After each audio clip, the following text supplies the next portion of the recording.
আসসালামু আলাইকুম বন্ধুরা, সবাই কেমন আছেন? আশা করি সবাই অনেক বেশি ভালো আছেন। আজকে আপনাদের সামনে আমি দেখাতে চলেছি কিভাবে আমরা সরাসরি ইলাস্ট্রেটরের এই ভেক্টর ফাইলগুলোকে সরাসরি আমরা মকআপে রূপান্তর করব। মূলত আমাদের মকআপগুলো যেরকম হয়ে থাকে সেগুলো হচ্ছে হচ্ছে আমাদের মূলত এই ধরনের কোয়ালিটি। যেমন একটি বিল্ডিং রয়েছে, এই বিল্ডিং এ কিভাবে দেখেন একটি নামগুলো লেখাগুলো আছে, এই জায়গাতে আমি আমার কোম্পানির নামটি লিখব। অথবা আমাদের এরকমও থাকতে পারে যেখানে আমাদের যে কোনো দোকানের সামনে মূলত এই ধরনের আমাদের ব্যানারও থাকতে পারে।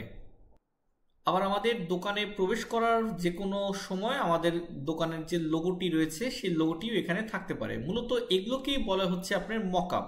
আজকে আপনাদেরকে দেখাবো আমি কিভাবে করে একটি কমপ্লিটলি একটি মকআপ ফাইল তৈরি করতে হয়। চলুন তাহলে আমি কথা না বাড়িয়ে সরাসরি কাজে চলে যাই, কিভাবে আমরা এই ভেক্টরটিকে কিভাবে আমরা এটাকে মকআপে রূপান্তর করব। প্রথমে আমি আমার ভেক্টরটিকে দেখে নেব যে কোনো ভুল ভ্রান্তি আছে কিনা। হ্যাঁ, আমি এখানে যদি কোনো গ্যাপ আছে কিনা, কোনো ভুল ভ্রান্তি আছে না, আমার এখানে কোনো ভুল ভ্রান্তি নেই, তার মানে আমার ভেক্টরটি সম্পূর্ণ সঠিক আছে। ওকে, ফাইন। এখন আমি আমার সঠিকভাবে আমার ভেক্টরটিকে আমি ইলাস্ট্রেটরে আমি রেখে দিচ্ছি। এটাকে গ্রুপ করা হয়নি, অবশ্যই আমি আমার ভেক্টরটিকে সম্পূর্ণ সিলেকশন করে নিয়ে অপশন ক্লিক করে এখান থেকে গ্রুপ করে নিব। তাহলে আমি এখান থেকে যে কোনো সময় ইউজ করার সময় আমার এটা সব একসূত্রে ইউজ করতে পারবো। এখন আমার মেন পয়েন্টটা হচ্ছে আমার মকআপ ফাইলটি ওপেন করা। এই মকআপ ফাইলটি ওপেন করার জন্য আমি সরাসরি আমার কাছে কিছু মকআপ ফাইল ডাউনলোড করা রয়েছে এবং আরও অনেক বেশি অন্যান্য জায়গায়ও রয়েছে। যদি আপনাদের ফ্রিতে মকআপ ফাইল প্রয়োজন হয় আমাকে অবশ্যই কমেন্টে জানাবেন। আমার কাছে যতগুলো ফাইল আছে সবগুলো অনেক সুন্দর সুন্দর ফাইল, প্রত্যেকটি আমি গুগল ড্রাইভে ডাউনলোড করে লিংক আপনাদেরকে আমি দিয়ে দিব। ধন্যবাদ। ওকে, নেক্সট আমি এখান থেকে আমি যে কোনো একটি মকআপ ফাইল চয়েস করব। আমি আমাদের সেই প্রথম মকআপ ফাইলটিতেই চলে যাচ্ছি। এখান থেকে আমি সর্বপ্রথম আমি দেখাবো আজকে আপনাদেরকে যে আমরা মূলত যে এই যে বিল্ডিং এ আমাদের যে এই মকআপ ফাইলটি ছিল, যে আপনার এখানে যে বিভিন্ন কিছু লেখা রয়েছে, এই জায়গাতে আমরা কিভাবে করে আমাদের ইলাস্ট্রেটরে এই লেখাটা আমরা ব্যবহার করব। তার জন্য সবার প্রথমে আমাকে মকআপ ফাইলের পিএস মানে আমাদের ফটোশপেরটি আমাদেরকে ওপেন করতে হবে। আমরা মূলত ফটোশপ অ্যাডোবে ফটোশপ 2020 ইউজ করতেছি। আমি ফটোশপ থেকে এই ফাইলটি ওপেন করতেছি। এখানে ফাইলে এসে ডাবল ক্লিক প্রেস করলে ওপেন হবে, অথবা ফাইলে এসে অপশন ক্লিক করে ওপেনে ক্লিক করলেও আপনার ফটোশপ ফাইলটি ওপেন হয়ে যাবে। দেখেন আমাদের ফটোশপ ফাইলটি ওপেন হইতেছে। কিছু সময় ওয়েট করার মধ্যেই কিন্তু আমাদের ফটোশপ ফাইলটি কিছুক্ষণের মধ্যেই ওপেন হয়ে যাবে। ওকে, আমাদের ফটোশপ ফাইলটি ওপেন হয়ে যাইতেছে। হ্যাঁ, আমাদের ফটোশপ ফাইলটি ওপেন হয়ে গেল মাত্রই। এখন আমাকে যেটা করতে হবে, এই ইলাস্ট্রেটর থেকে আমি কিভাবে করে এই ভেক্টরটাকে নিয়ে আমি এখানে মকআপ ব্যবহার করব সেটাই আপনাদেরকে দেখাবো।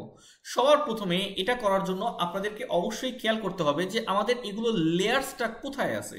এখন এই পিকচারের এই ফাইলটার লেয়ারগুলো আছে, দেখবেন একটু আমার হাতের মাউসের ক্লিকে খেয়াল করেন, এখান থেকে ডান দিকে দেখেন লেয়ার্স নামে একটি অপশন রয়েছে। এই লেয়ার্সের নিচে এসে দেখেন এখান থেকে ইউআর ডিজাইন হেয়ার, এবং দেখেন এখানে একটি পেজ রয়েছে যে পেজটি একটু ভেঙে খণ্ড হয়ে দ্বিখণ্ডিত হচ্ছে। ওকে, আমি সবার প্রথমে কি করব, এই যে পেজ ভেঙে গেছে যে ইউআর ডিজাইন হেয়ার, এখানে এসে আমি এটাকে ডাবল ক্লিক প্রেস করব। দেখেন যখন আমার এখানে কিন্তু একটি ফাইল রয়েছে, অনলি ফর একটি ফাইল, যখন আমি এখানে ডাবল ক্লিক প্রেস করব তখন দেখবেন এখানে আমার দ্বিতীয় ফাইলটি চলে আসবে। সো এখান থেকে আমি সরাসরি চলে আসবে এখানে আমার এই ইউআর ডিজাইন হেয়ার। এখান থেকে যখন আমি ফাইলটিকে ডাবল ক্লিক প্রেস করব দেখেন অটোমেটিক্যালি আমার এখানে ফাইল ছিল এরকম, কিন্তু এখানে আমার যে বিল্ডিং এর যে লেখাগুলো ছিল এই লেখাগুলো সম্পূর্ণরূপে আলাদা হয়ে কিন্তু আমার ফটোশপ ফাইলে চলে আসলো। এখন এখান থেকে আমাকে কি করতে হবে যে এই জায়গাতেই আমাকে আমার ইলাস্ট্রেটরের লেখাটি সেট করতে হবে।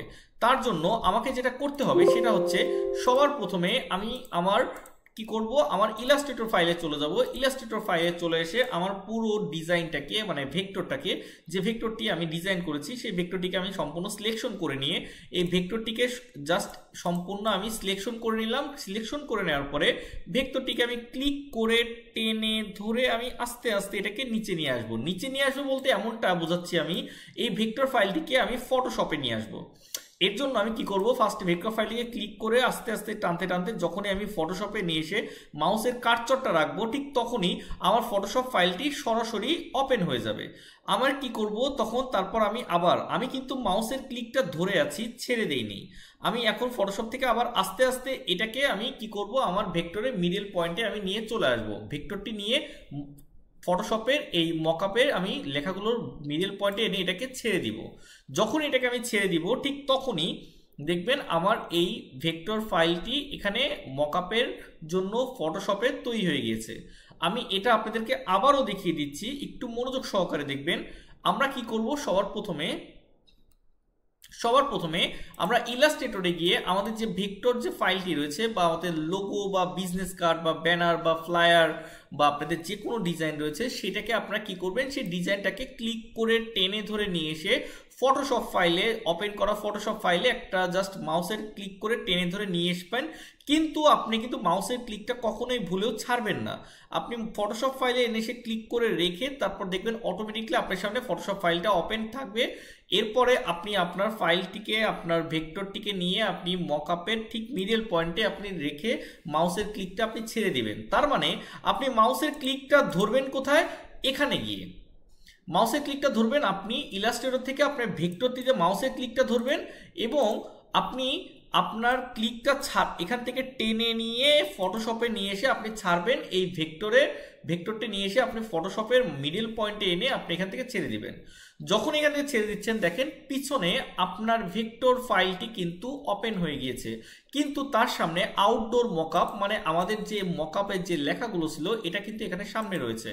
এখন আমার প্রথম কাজ হচ্ছে কিভাবে আমরা সরাসরি এইটাকে আমরা এই উপরের যে পার্টটা রয়েছে আউটডোর লেখা, এই পার্টটাকে আমরা ডিলিট করব, পার্টটাকে আমরা বন্ধ করব। তার জন্য আমাকে আবার যেতে হবে লেয়ারে। দেখেন এই উপরে আউটডোর মকআপস, এটা উপরে একটি লেয়ার এবং নিচে যে ফ্রিল্যান্সার আশিক নামে যে লেখাটা আছে, যে লোগোটা আমি তৈরি করেছি, এটা হচ্ছে আরেকটি লেয়ার। এটার জন্য আমি সবার প্রথমে দেখেন একটু ডান দিকে চলে এসে এখান থেকে লেয়ার্স নামের যে অপশনটি আছে, লেয়ার্স থেকে আমার এখানে দেখেন আউটডোর মকআপ এবং তারপর ভেক্টর স্মার্ট অবজেক্ট। এই আউটডোর মকআপটি হচ্ছে আমার এই উপরের লেয়ারটা, যেটাকে আমি ডিলিট করব। তার জন্য দেখেন বাম দিকে যে চোখটা আছে, এই চোখটাকে আমি বন্ধ করে দেব, মানে চোখ বন্ধ করিয়ে দেব। তাহলে দেখেন আমার এই ফাইলটি কিন্তু সামনে যে আউটডোর লেখা ছিল সে কিন্তু চলে গেল। আর যদি আমি নিচেরটাতে আমি চোখ বন্ধ করি তাহলে কিন্তু দেখেন আমার ভেক্টরটি চলে যাচ্ছে। তাহলে আমি কি করব, অবশ্যই যেহেতু আমি আমার ভেক্টরটিকে আমি মকআপ আকারে পূরণ করব, তার জন্য আগের মকআপের লেখাগুলো এটাকে আমি রিমুভ করার জন্য আমি আগের মকআপের লেখাগুলোকে লেয়ারের থেকে এসে সেটাকে আমি চোখটা বন্ধ করে দেব। এখন দেখেন এইটা আমার লেখাটি সম্পূর্ণ সেট হয়েছে কিনা আমি দেখে নিই। যদি আমার এটা সেট থাকে এরপরে আমাকে কি করতে হবে, এই ফাইলটি এখান থেকে আমাকে ফাইলটি ডিলিট করে সেভ করতে হবে। দেখেন আমাকে কি করতে হবে, এই ফাইলটি সবার উপরে এসে দেখেন এই যে ফাইলটি ওপেন হয়ে আছে, এই ফাইলটিতে এই ক্রস বাটনে একটা ক্লিক করতে হবে। ক্লিক করার পর দেখেন এখানে লেখা উঠেছে save change to the Adobe Photoshop document your design here. আমি আমার ডিজাইনটাকেই অ্যাডোবে ফটোশপের ডকুমেন্টে আমি আমার ডিজাইনটি চেঞ্জ করে সেভ করতে যাচ্ছি। ওকে, এটার জন্য আমি এখন এখানে জাস্ট একটা ইয়েস, আমি কি করতে যাচ্ছি, ইয়েস অবশ্যই। আমি ইয়েসে যখনই একটা ক্লিক করব দেখেন আমার মকআপটি কমপ্লিট। দেখেন আমাদের মকআপটি কিন্তু কিরকম ছিল এবং কিরকম হয়ে গেল। এখন আমার যে ভেক্টরের যে লোগোটি আছে, এই লোগোটি কিন্তু সরাসরি আমি মকআপে রূপান্তর করে ফেললাম। তাহলে দেখতে পাচ্ছেন বন্ধুরা কতটা সহজভাবে আমরা ভেক্টর থেকে, যে কোনো ভেক্টর থেকে আমরা ফটোশপে মকআপে আমরা ফাইল রূপান্তর করতে পারি। আমার কাছে মকআপ ডাউনলোডের প্রিমিয়াম ভার্সনটি রয়েছে, যদি আপনাদের মকআপ প্রয়োজন হয় অবশ্যই আমাকে কমেন্টে জানাবেন। ধন্যবাদ, আজকে এ পর্যন্তই, ভালো থাকবেন, আসসালামু আলাইকুম।